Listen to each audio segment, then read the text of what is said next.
They know that national leads are a good indicator, but the polls in the different states, especially in battleground states, are the polls that actually do count.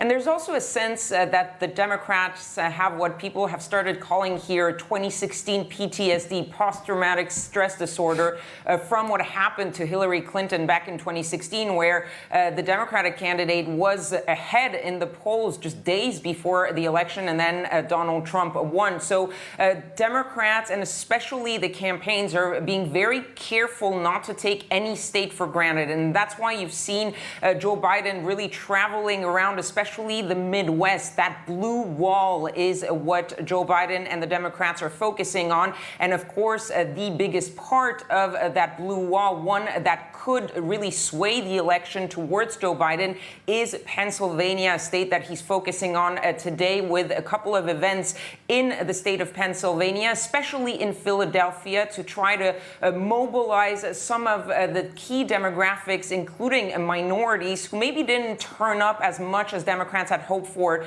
4 years ago. And you can also say the same thing pretty much of Donald Trump. He's also not taking anything for granted, but he's looking to try to see everyone in those final hours of this campaign, and trying to go to as many places as possible, while Joe Biden might be focusing on the key states, because Joe Biden knows that if he wins Pennsylvania, that could go a very long way to reaching those 270 electoral college votes needed for him to secure the presidency.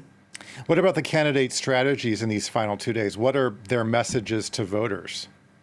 Well, as we heard in the sound bites, you're seeing pretty much the same message on either side that they've been repeating throughout probably the last couple of weeks. There's a sort of unifying message for Joe Biden, this talk about he will be the president of all of America, not just of Democratic America, while Donald Trump is focusing more on mobilizing his base. But even though the messaging is very different, the core goal for the two candidates is exactly the same one in these final 2 days. It's not so much about convincing new voters, about convincing possibly undecided voters. There's not that many people left who haven't made their choice. The goal now, they both know it, is who will get more people to come out and vote. That's where the election will be decided. The Democrats know that they have a little bit of an edge because of the early voting, where it seems that more Democrats at least sent out mail-in ballots